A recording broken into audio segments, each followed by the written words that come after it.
Ils ne seront finalement que 5 à comparaître devant la commission de discipline. 5 joueurs décrétés aujourd'hui par la Fédération française de football responsables de la fronde des Bleus lors de la Coupe du Monde en Afrique du Sud. Ils risquent du simple rappel à l'ordre jusqu'à la radiation à vie. Audrey Richier, Alexandre Moncaillot. Plus d'un mois après le naufrage sud-africain, la Fédération française de football semble enfin y voir clair dans les responsabilités des joueurs. Jérémy Toulalan, Nicolas Anelka, Eric Abidal, Patrice Evra, Franck Ribéry, 5 joueurs plus coupables que les autres, dont les cas seront étudiés en conseil de discipline le 17 août prochain. Nicolas Anelka a insulté le sélectionneur, Eric Abidal a refusé de jouer contre l'Afrique du Sud. Jérémy Toulalan est intervenu pour rédiger le communiqué des grévistes.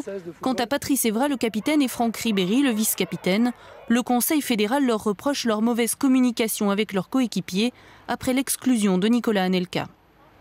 Si les autres joueurs avaient su que Nicolas ne pouvait pas s'excuser, avait refusé de s'excuser, mais je pense qu'il n'y aurait jamais eu le problème du bus.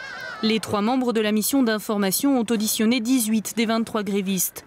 Au départ, ils souhaitaient une sanction collective, mais ce soir, ils saluent le compromis trouvé par le Conseil fédéral. C'est une décision qui essaye de trouver un équilibre entre l'intérêt disciplinaire, ne pas laisser passer ce geste inqualifiable, et ménager l'avenir de l'équipe de France. Une solution qui devrait surtout soulager Laurent Blanc, opposé à des sanctions sportives trop lourdes.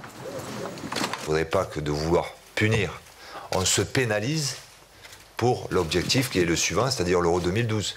Le sélectionneur pourra donc compter sur les autres mutins. Leur non-sélection pour le match amical en Norvège et les sanctions financières ont été jugées suffisantes par le Conseil fédéral.